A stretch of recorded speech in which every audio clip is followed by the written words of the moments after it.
Hey guys, I think the little man said he wants to give Fredbear a big kiss.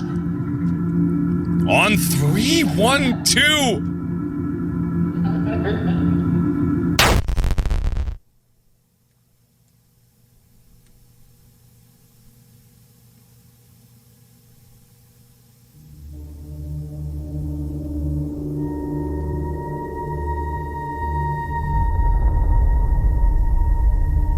Was that the bite of 87? I hate the bite of 83. I always hated the bite of 83. I know how much evidence there is for it. That FNAF 4 is one of the earlier games on the timeline. Fredbear's Family Diner being the biggest giveaway. But you tease this very specific number in the source code, 87, and you ask, was it me? For a question we should probably have in our minds by this point. The bite of 87 was one of the big mysteries of ancient Five Nights at Freddy's. Yes, the focus of our story at hand was on the victims of the killer, but if you advertise your game as the final chapter, it has to tie up those loose ends, right? Today, I do not intend to present to you guys the canon series of events. Today, I desperately try to hold on to one interpretation of a specific scene, bring evidence for it, address some counterclaims, and present a narrative with it. Let's talk, shall we? First, I want to address the mysteries introduced in the first 3 FNAF games. FNAF 1 is very self-explanatory. We play sometime in the 1990s, just a regular security guard at a restaurant. We learned that a killer had killed 5 kids at a previous establishment and stuffed them in animatronic suits. Someone was convicted. We don't know if it was the killer or a scapegoat, and we don't even know if they went to jail. At the end of the day, those 5 kids possessed the suits. We also learn about the bite of 87, which made Fazbear employees turn off the animatronics walk-aroundy mode. In FNAF 2, we learn about a 6th victim of the killer, the puppet. We don't know if she was before or after the MCI. Later games make me think it was afterwards. So we now know about 4 locations, and giving them nicknames for simplicity in chronological order, these 4 locations are the original Fredbear's Family Diner, the Freddy's MCI location, the Freddy's Marionette location, and the Freddy's Joy of Creation location. Marionette location would be the FNAF 2 building, and Joy of Creation would be the FNAF 1 building. I'm gonna deny the idea of there being a second missing children's incident. I'm gonna use the movie take on the 6 main kids holding sway over the toys' actions as well as the blood splatters and save them being non-literal placements of the kids' deaths. It's 6 blood stains at Freddy's, not 5, and I doubt there would be 6 children in the second MCI if there was a second MCI. Because there's only like 5 toys. So, whereas we have the 5 kids' souls, this game gives us 3 new mystery characters. The Puppet, Shadow Freddy, and Shadow Bonnie. Also, FNAF 2 has a canon placement, 1987. And FNAF 3 was meant to be our end of the killer and our happy ending for the souls. We learn about the Springlock suits, a specific Springlock failure at a sister location that retired them, and that someone tried to use the suits after they were retired. Those old suits were kept in storage in the FNAF 2 location afterwards, and Spring Bonnie was eventually sealed in the back room of FNAF 1, most likely before the death of Phone Guy so he could report on it.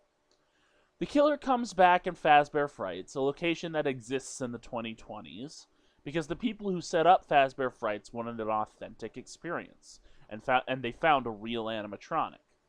Fazbear Frights burns down, and the puppet sets the souls of the 5 children to rest.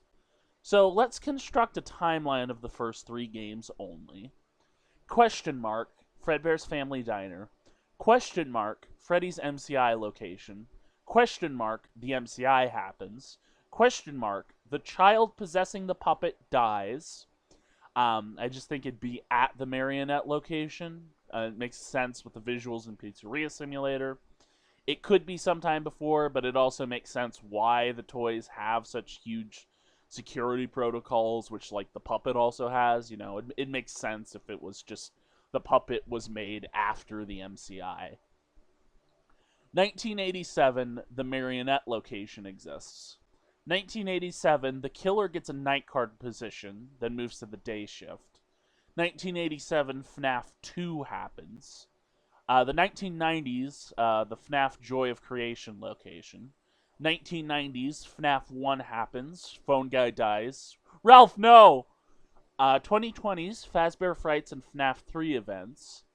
2020s, Fazbear Frights burns. 2020s, Rest Ye Weary Souls. And this timeline is pretty solid, but let's address every mystery still left. First, I'll discuss the ones that can be answered easily. Why would Purple Guy get a job as a night guard in 1987? Well, I like the idea of Purple Guy trying to cause a second MCI, but being stopped by the puppet and the other animatronics. Maybe he's also here to dismantle the animatronics, I don't know. My main takeaway is that Purple Guy being here doesn't necessitate dead kids. It presents a danger of that becoming a thing, but it doesn't necessitate the idea that there are dead kids in this location. The other piece of information is that Fazbear used to belong to the owners of Fredbear's Family Diner, and where the story goes from here really depends on who originally owned Fredbear's. Discussions on whether or not Henry or William was the original CEO who owned Fredbear's Family Diner is a discussion for someone else's videos, honestly. I see a lot of evidence for both, and I think it was Henry in the books, although I'm not certain.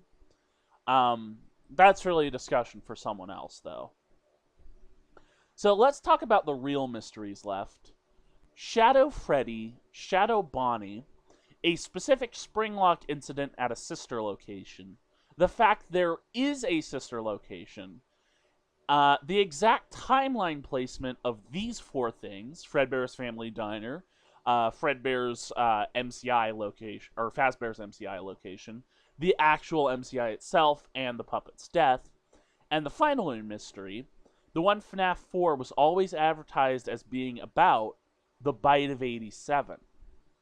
So let's talk about the very first elephant in the room, Fredbear's Family Diner. Since this is yet another unanswered mystery of the series, one of the earliest things in the classic timeline, this is why everyone thinks FNAF 4 takes place at the beginning of the timeline. And to be honest, this is the hardest thing to argue against. I'm going to make an argument that this restaurant is not actually Fredbear's Family Diner. This is instead that mysterious sister location where the Springlock failure happened. And I mean, like, the Springlock failure being the bite is pretty well accepted. Fredbear's mouth being the Springlock failure makes a lot of sense. Two mysteries off the list. That's great. You know, that's an event that, you know, if that happened, it's like, oh, well, maybe we should retire the suits after this, you know? I definitely think this location is meant to invoke the vibes of Fredbear's Family Diner. And I do think the Fredbear and Spring Bonnie animatronics are property of Fredbear's Family Diner. This does not mean, however, that said animatronics were retired at Fredbear's Family Diner. I mean, think about it, right? Say, this big old Fazbear Entertainment sort of buys up the assets of this family diner. And so, like, they get to keep the animatronics that were at the diner, and they probably just go ahead and reuse those animatronics at some other restaurant, you know? That makes a lot of sense to me. Now, to us who are introduced to FNAF with Fredbear being forbidden knowledge, we assume that him being an animatronic performing alongside the four made no sense. Like, there being an idea of the establishment moving forward with Freddy as the main mascot after the Fredbear controversy. However, Fredbear's friends were an established part of the universe well by the game of FNAF 4. it's possible Fazbear Entertainment was already trying to move towards Freddy as a newer, hipper version of the character. After all, the company did try to rebrand Foxy into a white and pink character whose pronouns are yes and. Woke ass company. It could be a shared last name of these two characters, Fredbear Fazbear and Freddy Fazbear, like Mario Mario and Luigi Mario. Fazbear may have been merged with the brand or bought out the two suits, using them for initial brand recognition before moving in their own direction. So they'd probably still use the characters of Fredbear and Spring Bonnie for several years, even if the old family diner and its original owner are long gone by this point. Now, this next bit, it's like, this is kind of why I wanted someone to help me with this, so they could edit in, like, little scenes from, little snippets of calls from Phone Guy, or, like, some visuals that, like, I wanted to show. But there is a Phone Guy call about the two Springlock suits, and specifically, like, the FNAF 3 phone call, where Phone Guy talks about the two animatronic suits. He mentions that this is a Freddy's location. He doesn't say, oh, this is Fredbear's Family Diner. He says, this is Freddy Fazbear's, and we have two specially designed suits that double as both animatronics and suits. Let's never forget that it is a Freddy's location that had two animatronic suits. Sure, most of the branding would go towards the core four, but we still have no idea on the timeline when the two suits were retired. Now, obviously, with all the Freddy's memorabilia in FNAF 4, it's clear it takes place sometime after Fazbear was doing stuff with Fredbear's friends. Selling toys of animatronics that wouldn't exist until 1987. Why is Toy Chica missing her beak? Well, let's look at the bigger question Scott might have been asking us. Why do toys exist of animatronics that don't exist yet? Simple. The animatronics do exist. These are the 1987 animatronics, the toy animatronics, built with security features specifically so that the killer wouldn't get back in the restaurant and kill kids. They're not random Easter eggs. We know these toys would exist after the animatronics. That just makes the most sense. Some people take it the opposite way. The new animatronics were based on the old toys. No, sell toys of characters that you can actually go see. That makes a lot more sense. What is the Crying Child's favorite childhood ride?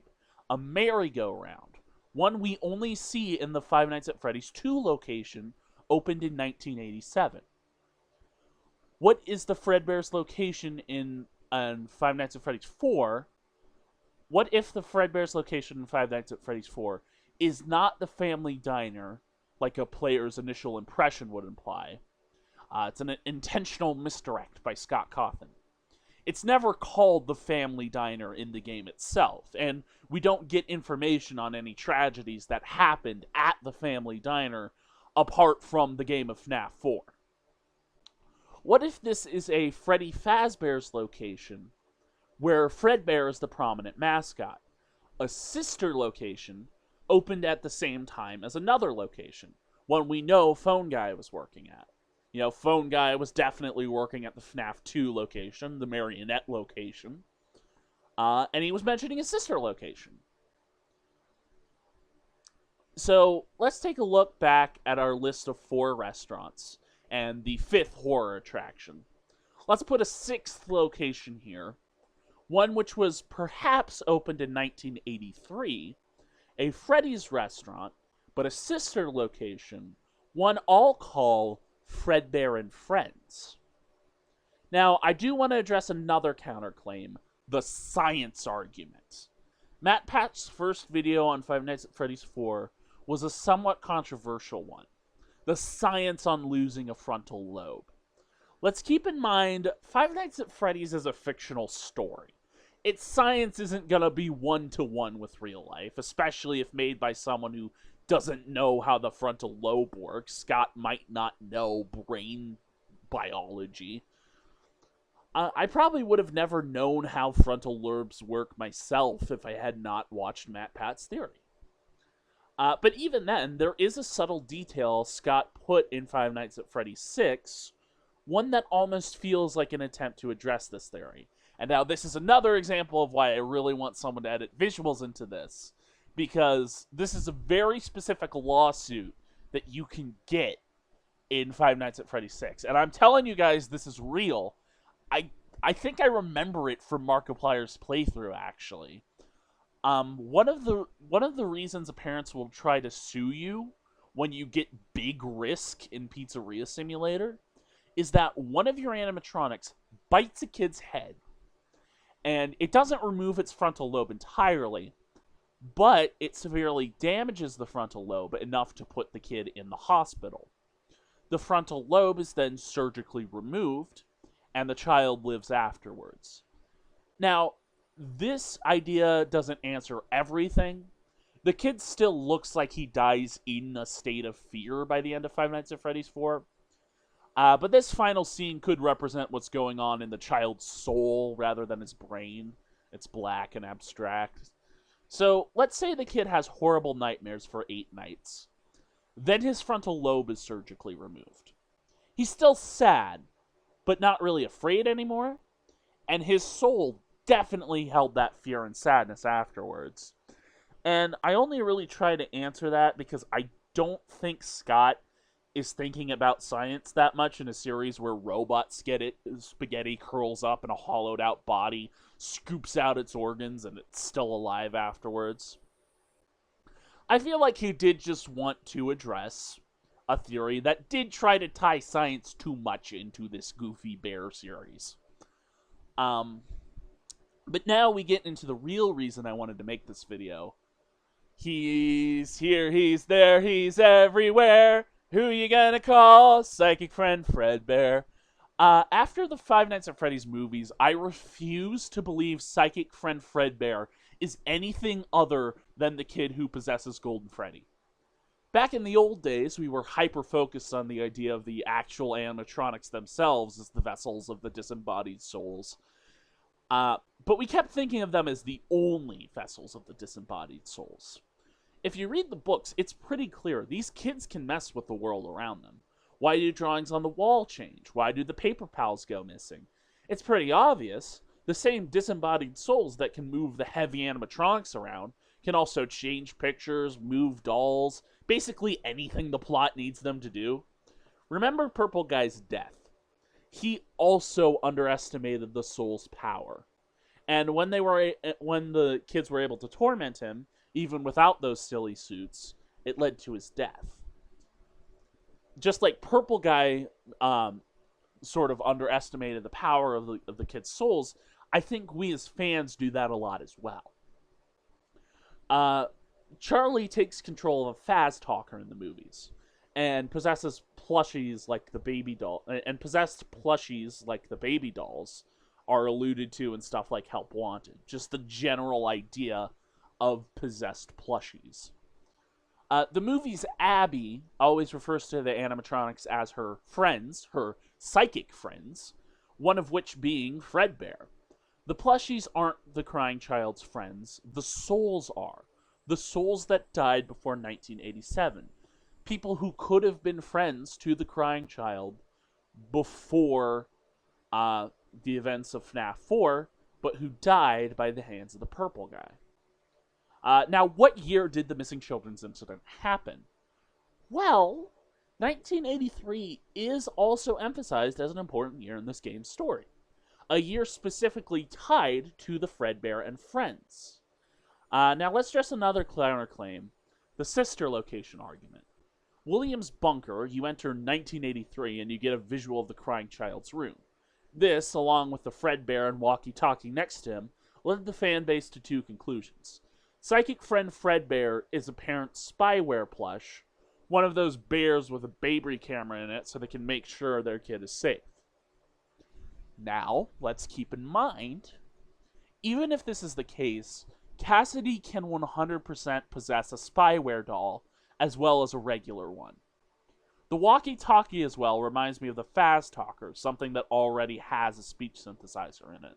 And come on, if Psychic Friend Fredbear is just a plushie, how is he a flower? How is he it in the sewers? How can he do all this like magic bullshit if Psychic Friend Fredbear is just a regular ass plush that like William's speaking through? How is he Flowey? How is he Flowey the Flower? How?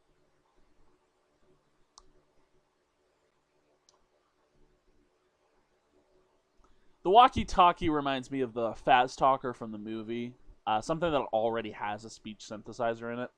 It's an easy way for a soul to talk to a physical kid, basically a translator.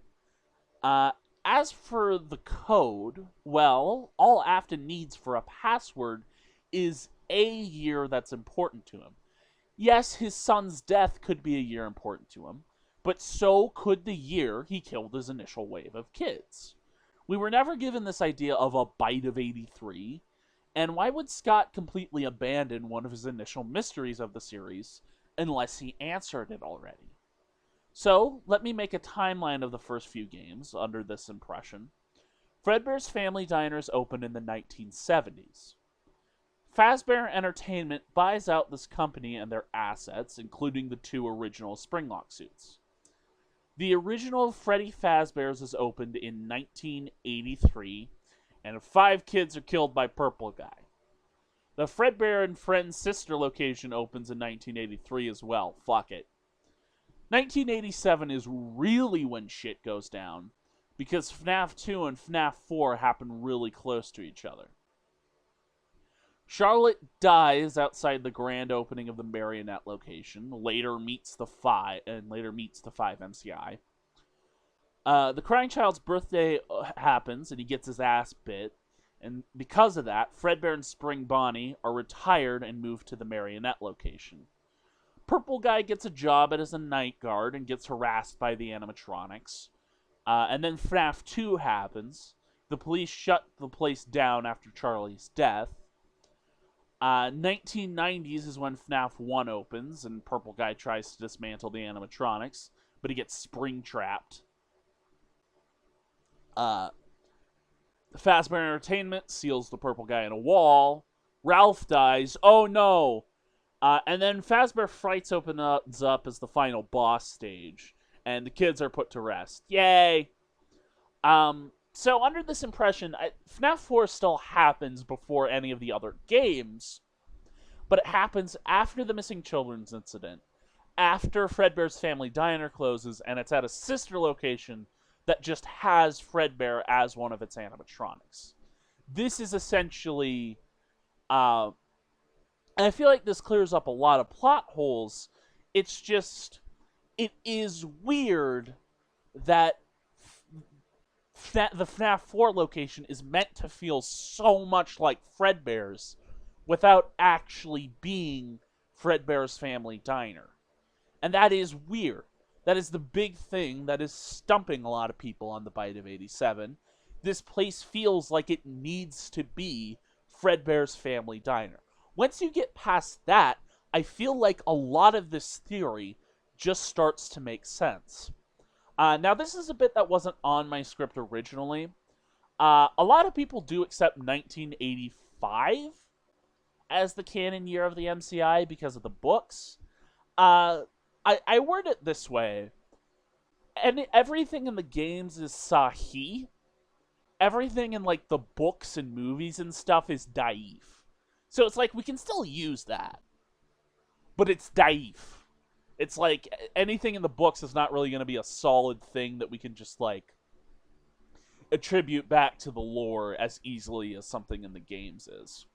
That being said, I could still see 1983 being the establishment of Fredbear and Friends, or the establishment of the restaurant where the initial incident happened. Something like that, you know? And the other thing is, it just feels wrong for the golden animatronics to perform at the same time as the core 4. that just feels a little bit weird, doesn't it? You know? I mean, like, you could make the argument that, like, they sort of split them up at this time.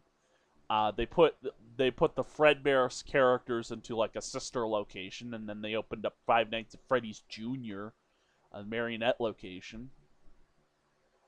Could be something like that. I don't know.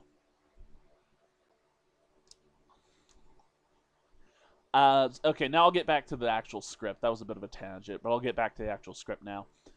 I went back to the old days with this theory, and I still think the crying child is William Afton's kid. I still think he's Shadow Freddy. I still think that answers who Shadow Freddy is.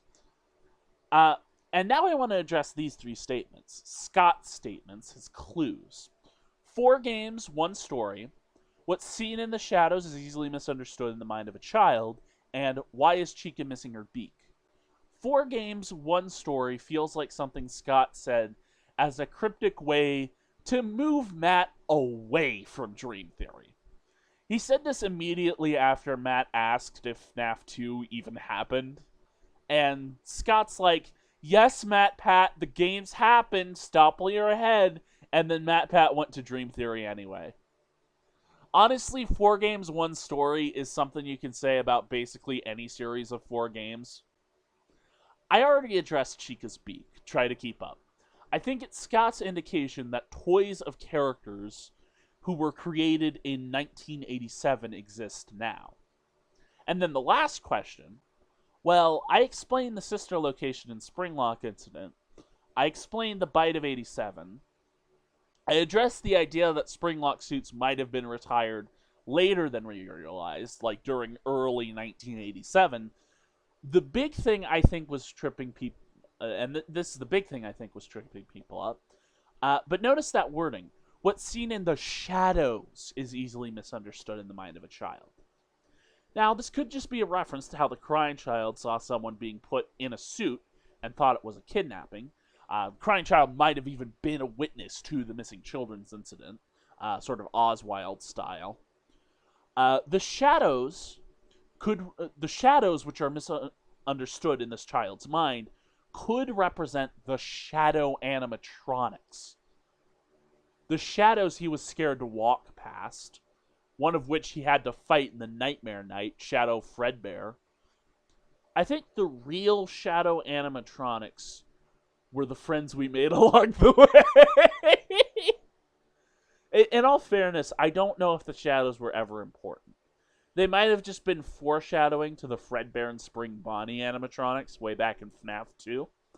Although, I do like Golden Freddy dual possession theory when it comes to the idea that Golden Freddy is Cassidy and Purple Freddy is the crying child.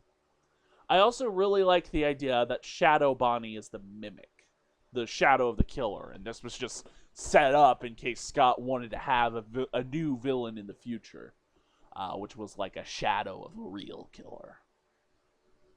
And taking that line in another way, if Glitch Trap really was just the mimic the whole time, what we as the fans saw in the shadows was misunderstood by us. We thought that Glitch Trap just was Afton again. 4 games, 1 story, 5 kids from easiest to hardest, a 6th kid, and a 7th custom kid. Custom kid? I don't know, I'm bullshitting this ending a little bit. The box! Now, Lois, solving the FNAF flaw is hang on, let me try that again. Now, Lois, solving the FNAF 4 lore is solving the FNAF 4 lore. But the box could be anything. It could even be the FNAF 4 lore. You know how much we've been wanting one of those. Then why don't we'll take the box. Okay, that was a little bit dumb, but I'll name a few things that could be in the box. Number 1 is various mementos from the kids William had killed. Kind of like Vanessa's box in the movie. It could be the security footage of the killer himself during the MCI. I really like that idea. But I would like to point out the big elephant in the room of Happiest Day. The puppet only put 5 souls to rest.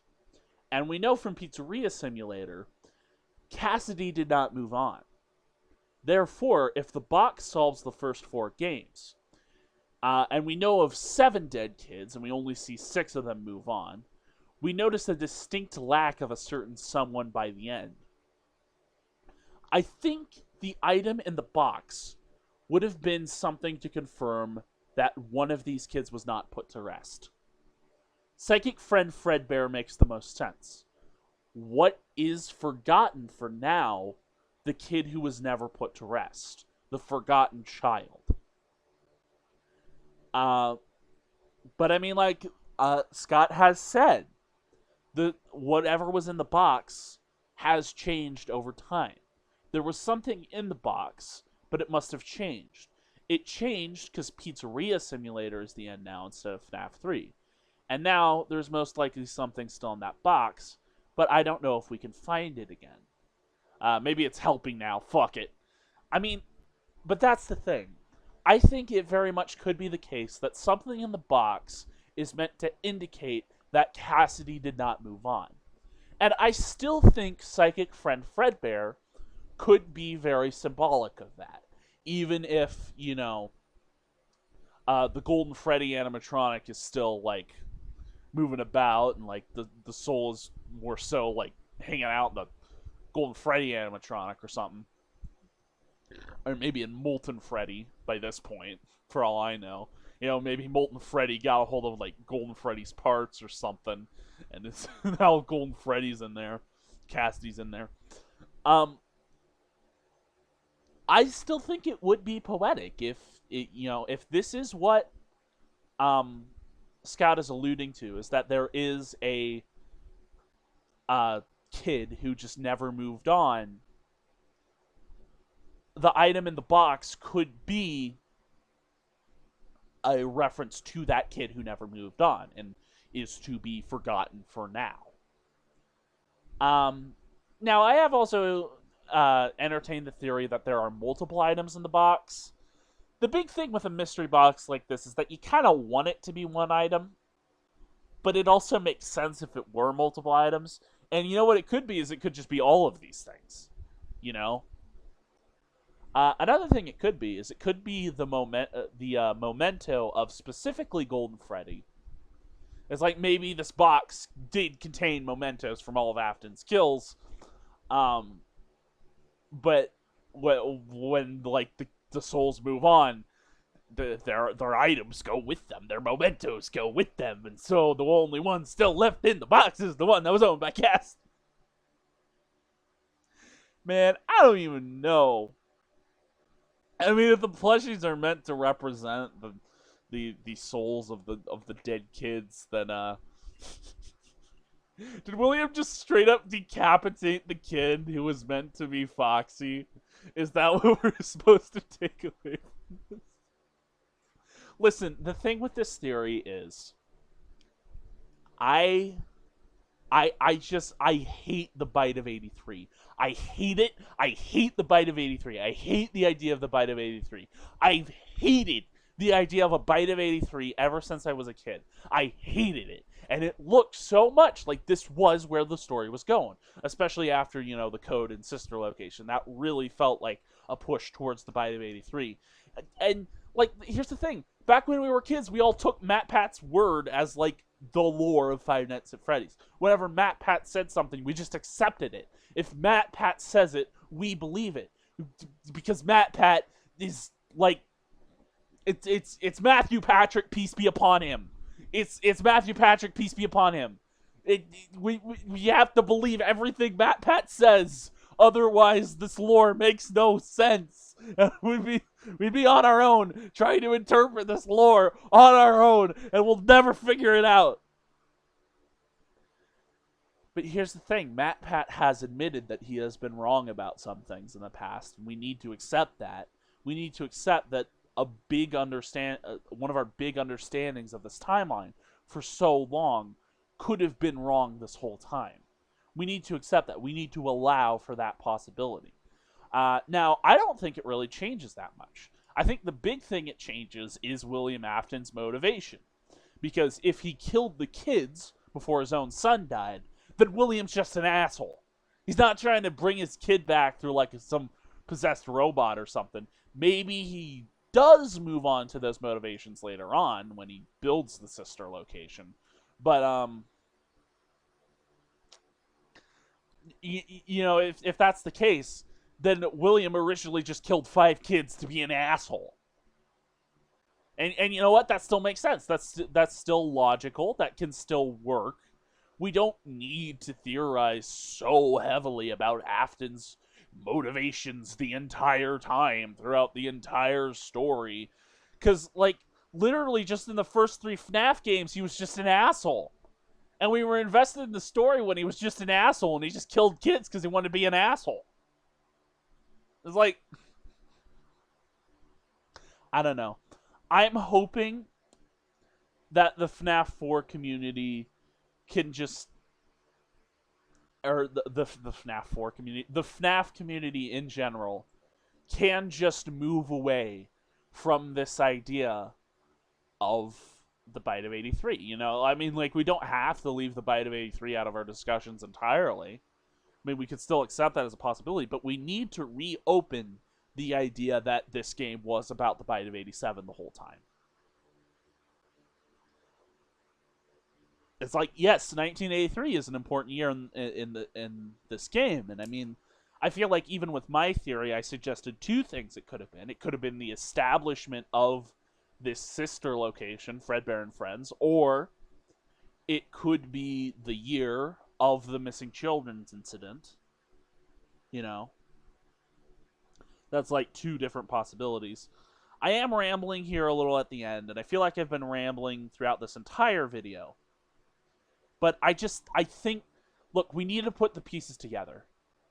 And at least to me, accepting the idea that there is a sister location with Fredbear in it that isn't Fredbear's Family Diner makes so much of FNAF 4 make a lot more sense. Even if it's still weird. I mean, like, obviously if FNAF 4 takes place before FNAF 2, then they didn't turn off the free roaming mode entirely. And of course, like, the Golden Freddy animatronic would have to be moved to the FNAF 2 location before the end of the week, you know? It's like maybe FNAF 4 minigames and FNAF 2 gameplay are happening at the exact same time, and it's just the FNAF 4 minigames end first. It's like, yeah, well, I mean, that's a possible thing. Like, that could be a possible thing for a timeline, right? You have all the events going on in sister locations happening at the same time as one of the other games. You know? I hate the Bite of 83. This is a passion project. This is my spite project because of how much I hate the Bite of 83. I despise the Bite of 83 with a burning flame and or passion. I hate the Bite of 83. I hate it. I want the Bite of 87. I want it to be the Bite of 87. I refuse to believe it's anything other than the Bite of 87. And maybe I'm the crazy guy. Maybe I'm the asshole. Maybe I'm the asshole who had no reason to kill those 5 kids and stuff them in the Chuck E. Cheese animatronics. Ignore that you heard that.